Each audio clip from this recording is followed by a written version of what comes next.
We got things to talk about. Guys, welcome back to another video. It's Stephen here talking about all things Manchester City Football Club. How you been doing? It's been a minute, hasn't it? I've been just sorting life out and all that kind of stuff. Got a little bit of news that made me want to go live for the first time in a few days. Apparently, there is potential that Nico Gonzalez could actually leave Manchester City Football Club. I'm going to try and approach this in many ways, this video. I'm going to come out with 3 or 4 different angles and presume a different bunch of things and then react to them accordingly.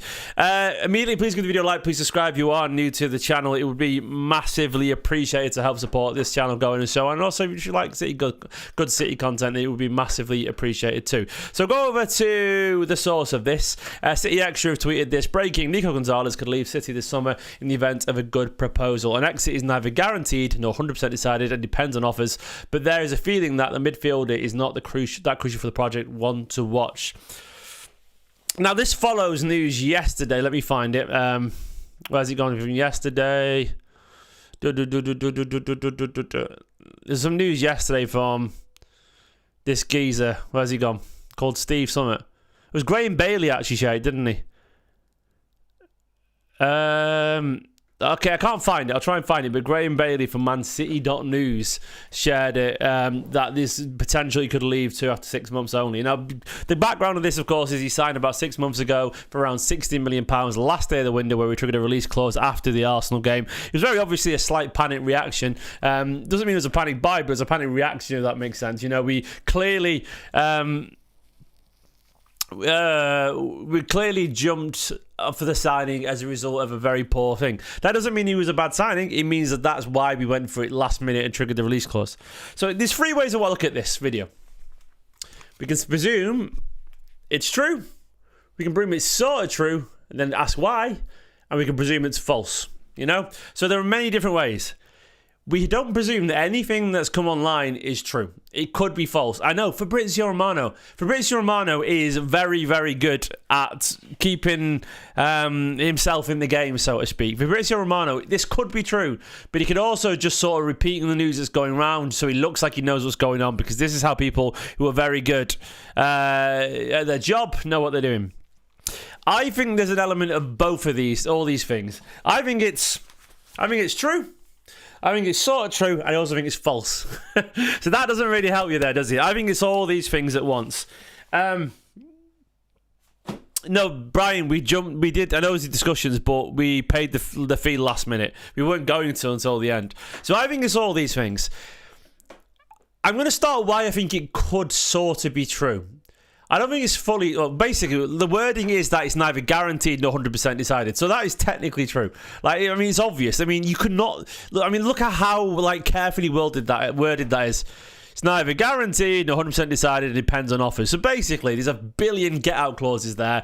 If it doesn't happen... Fabrizio goes, well, I didn't say it's guaranteed. If it does happen, well, I did say it was going to happen potentially. So basically, he's covered his words an awful lot there.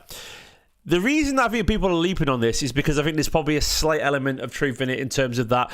I would not be surprised if Nico Gonzalez and his camp are a little bit cautious. I wouldn't say the word frustrated, but I would suspect they are cautious. And what I mean by that is, given these lacking minutes at the Club World Cup, and of course towards the end of the last season, where he started off really well actually for what it's worth, I would not be surprised if he's thinking, well, have I been thrown into the camp that we've seen a few times? Guardiola's gained a reputation, whether fair or not, of a man who discards players if he's not a fan of them. You've got to look at Nunes in midfield, Calvin Phillips. Guardiola can just let a player go if he's not a fan, just sort of sideline him.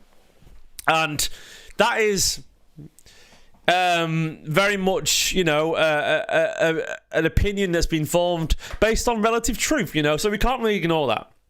Now, I wonder if this is coming from his camp. It's definitely coming from his agent, by the way. Fabrizio's on it. It's coming from his agent.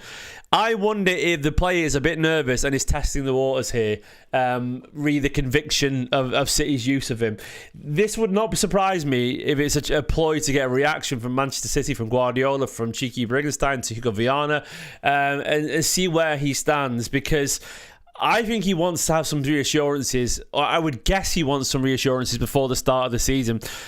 Look, it would be borderline negligent, in my opinion, for Manchester City to give up a player of that talent that early. Do you remember when it used to be a case that everyone accepted that a player needed a year to adapt under Guardiola? Everyone accepted that. What has happened to that? Like, why is it now that a player has to be ready straight away? And what have we done, to this whole, cautious, approach to developing players? Like, it feels like that's just disappeared, hasn't it?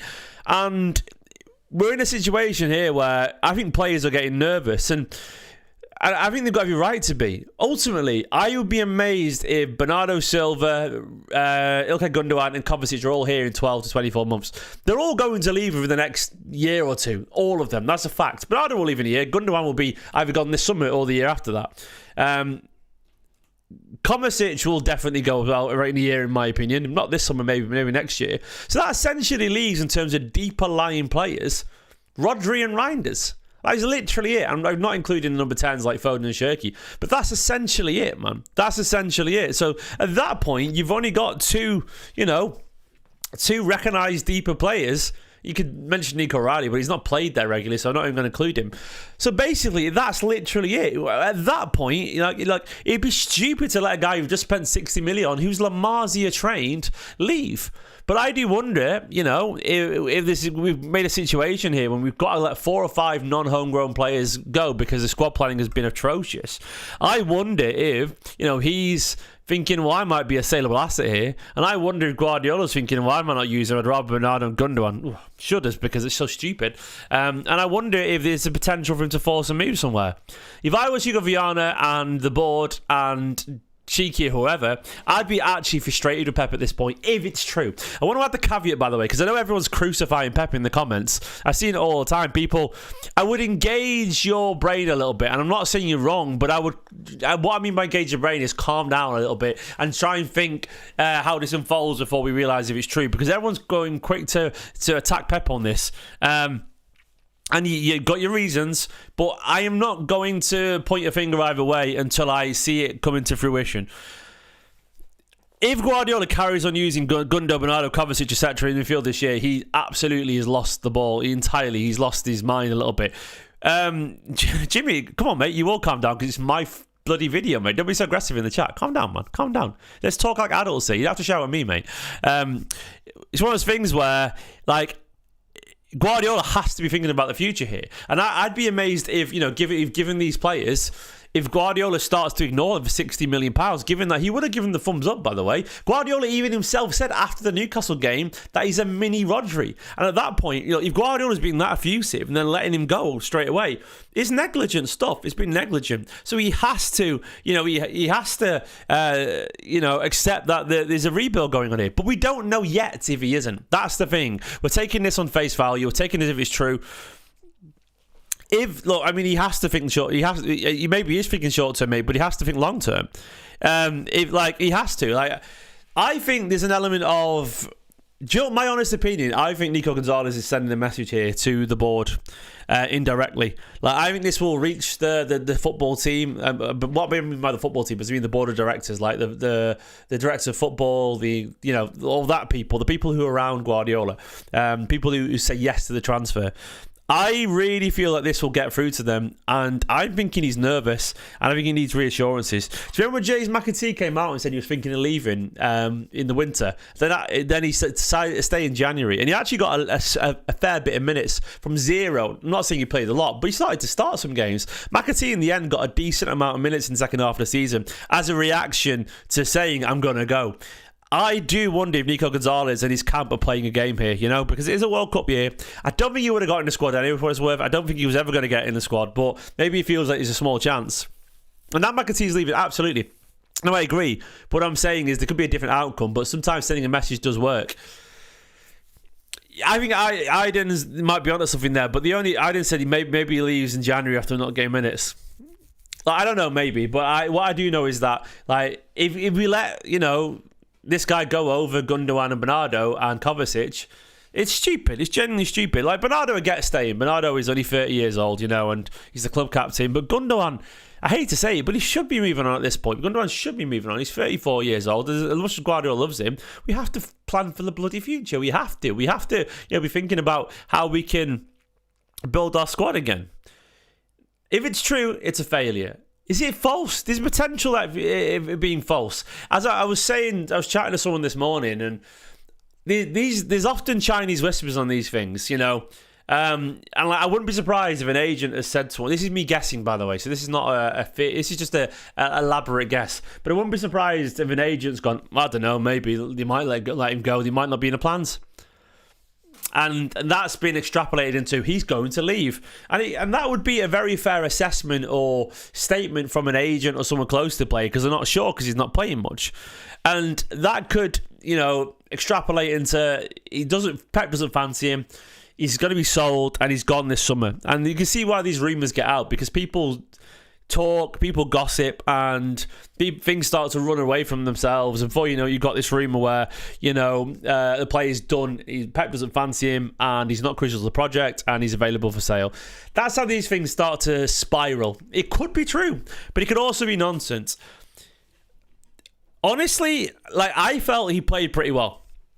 I felt he played pretty well in general in his appearances. I think there's always something maybe he could have done better, but like, that is surely the point, you know. That is surely the point. He is expected to sort of develop his game, improve with time and so on, and we'll see from there, you know, just how far he can go. It'd be stupid, because I think this is the kind of player. Look, I know it's a really weird comparison, but Nathan Ake to me strikes me as the template here in terms of his development, where he was a squad player for a bit. I found a bit of a... Here we go. Here we go. Breaking news. So Simon Bukowski from the Manchester Evening News has said this. So Simon Bukowski is close to Man City. Has said... Apparently City are planning to have him in the squad for the coming season. He's not nailed a starting spot yet, but he's been counting on him for the upcoming campaign. I think this is probably true. I just don't know about this. I just don't feel this is an obvious exit. You know, like, I don't know. So Simon Bukowski's already, Man City, Brazil sort of. Aggregated this is counting on Nico Gonzalez for the next season, expected to return to January. Look, we'll see how it's gone. I think, my honest opinion is that City have made I truly believe that City have made no intention of saying that you can go or anything like that. But I do wonder if the players' camp is a bit unsure where they stand, and that's why this stuff's come out. That would be my honest opinion. Like, I know we're all losing our minds over this, but stop acting like it's done is what I would say. I urge caution till it goes. I really do want to see, you know, like, I think alongside, you know, Rodri every now and then. Bear in mind, by the way, Rodri might not even be fit much this season. There's a real chance that Rodri could fail a lot this season. His knee could give away still. Not his knee, his... What was it? Yeah, it was his knee, wasn't it? It's one of those things where there's a decent chance that, you know, Rodri's fitness might not actually still be up to scratch. And in that instance, you're going to need, Nico Gonzalez as well, alongside Tijana Reinders or Bernardo, whoever's there, or Kovacic or whatever. But the thing is, for me, for Nico Gonzalez, what I like about him is clearly a vocal lead. He's clearly technically good. He clearly can pass the ball. He clearly reads the game, you know, well enough to intercept, you know, counterattacks and so on. And I think he's obviously shown he can finish as well. That goal he scored towards the end of the season, it was really impressive. To me, he reminds me of Declan Rice and Rodri, actually. There's a very Declan Rice feel to his game, which is a compliment because Declan Rice is a cracking player. And I think, actually, you know, if I was looking for the future and thinking we've got a big game against Arsenal or something like that, or, you know, where you need to lock it down. It's the ACL, sorry, I'm very tired, guys, thanks very much. Where you need to lock it down, and you're thinking, well, you don't want to play your creative players. Imagine a Rodri, Reinders, Nico midfield, a physical, powerful midfield with your deep lying six, and let Reinders and Nico be eights, you know, physically all over the pitch, and then let you have, if you want to have Shirky a free roll off one of the strikers, you know, whatever. But something like that. And look, I'm loath to take this too seriously until we see, you know, until we see proof that this is going to happen. I would wager an awful lot that he's going to be at Manchester City next season. I think he will. I hope it's accepted that, sometimes players take a long time to break into the side. I'm going to look at Nathan Ake's development at Manchester City, because this is what it reminds me of. Ake came as a squad player, and there was plenty of rumours that he could have left Manchester City. And this is how he started, Ake. Look, so he had, in his first season, 13 appearances. Just 13 appearances, just 10 in the league. And a couple in cup competitions. Season after that, only 14 in the league. 27 in all competitions. Then, of course, it concluded 2022-23 when he broke down the team and he won a treble. Now, I'm not saying that's going to happen, but the point I'm making that he took a little bit of time, to,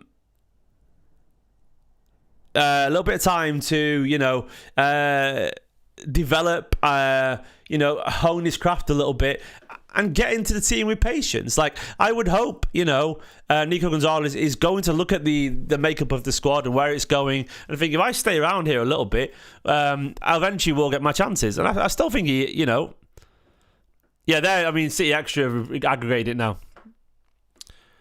Not looking to sell it. I just don't think they are. Like, I just don't think City are going to let him go. I think it's stupid. I don't think Guardiola has the right to pull the trigger on this one. I just think they'll be saying, use this kid. He's talented. We spent 50 odd million in him. And Gundogan and this lot, they can't be prioritised over him. Like, I think he's a smart player. I think he's got a lot of potential, but we'll see. Well, the manager might not be here in a year anyway, mate, so... Look, eventually Nico O'Reilly started to get his chances and became a semi-regular towards the end of the season. And Nunez became a semi-regular right back. I don't think that's true. You might have to learn the hard way, but Guardiola does tend to give some players chances eventually, It's one of those things where, like, I would avoid... I would urge caution, because there's many ways to use the press. Sometimes people use the press to make a point. Sometimes people use the press to tell the truth, and sometimes they use the press to sort of vague or garner interest.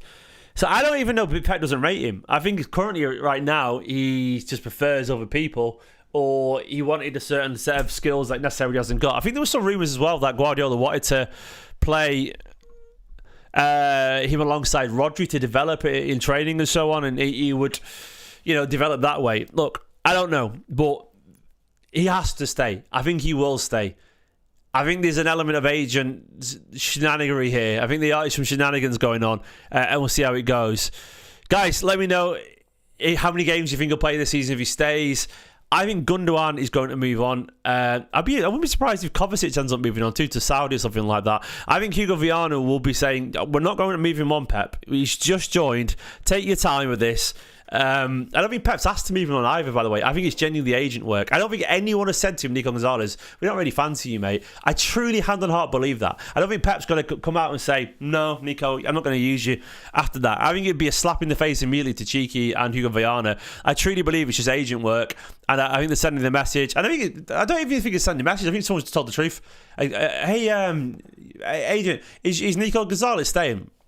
We don't know if Pep's going to play him this season. We'll see. Who knows? Maybe we'll go. Maybe we'll stay. We don't know. I don't think it's that. And someone's cleverly said that, and we'll see. No, Sarta. I didn't. Look, come on, mate. During the Club World Cup, I said it was the Club World Cup and it was semi-preseason-y, but we'll see how it goes throughout the season. And that's still how I feel. I think one or two of these players that will start in the Club World Cup will go. So we'll see. We'll see. Guys, thanks for watching this video. Do the right thing, Pep. Use him. City, don't let him go. They won't, in my opinion. Bye-bye.